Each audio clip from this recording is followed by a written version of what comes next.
हज़रत दाऊद अलैहिस्सलाम की ज़िंदगी और मीरास।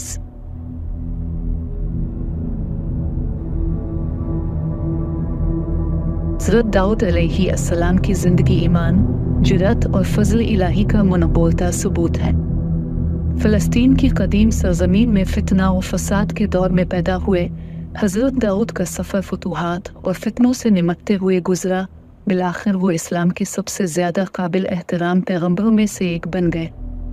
छोटी उम्र से ही हज़रत दाऊद ने अल्लाह के लिए गहरी तज़ीम और रास्तबाजी का शदीद एहसास ज़ाहिर किया।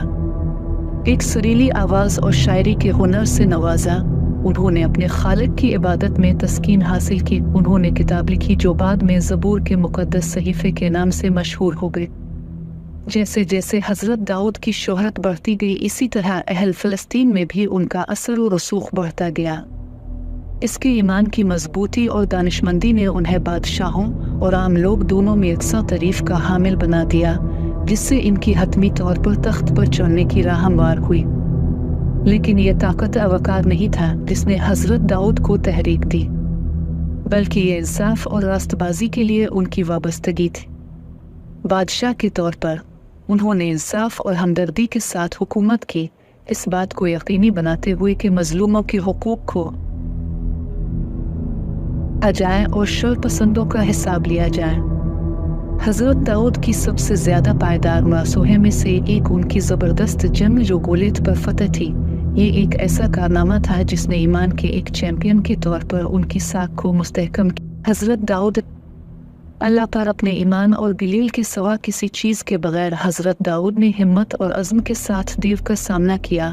बिलाखिर तमाम मुश्किलात के खिलाफ फतह हासिल करके उभरे। फिर भी अपने बहुत से कारनामों के बावजूद हज़रत दाऊद आजिज़ और मुत्तकी रहे। अपनी ताकत और रहनुमाई के मंबा को कभी नहीं भूले।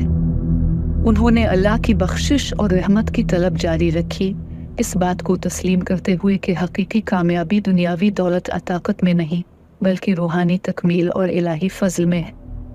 जैसे ही हज़रत दाऊद का दौर ख़त्म हुआ, उन्होंने क़ियादत की जिम्मेदारी अपने बेटे हज़रत सुलेमान अलैहिस्सलाम को सौंप दी और उन्हें अदल व इंसाफ के उसूलों की पासदारी की जिम्मेदारी सौंपी। हज़रत दाऊद की ज़िंदगी अल्लाह के लिए साबित कदम ईमान और अटल अक़ीदत की एक रोशन मिसाल के तौर पर काम करती है। इनकी मीरास दुनिया भर की लातादाद मोमिनीन को तरग़ीब देती रहती है, उन्हें उसूल में आजिज़ी, तकू और हमदर्दी की अहमियत की याद दिलाती है। अपनी आजमाइशों और कामयाबियों के ज़रिए हज़रत दाऊद अपने ईमान पर साबित कदम रहे। अल्लाह की हिकमत और हिदायत पर भरोसा करते हुए उन्हें रास्ते की राह पर गामज़न किया, और ऐसा करते हुए उन्होंने एक ऐसा विरसा छोड़ा जो आज तक अहल ईमान के दिलों को मुनव्वर कर रहा है।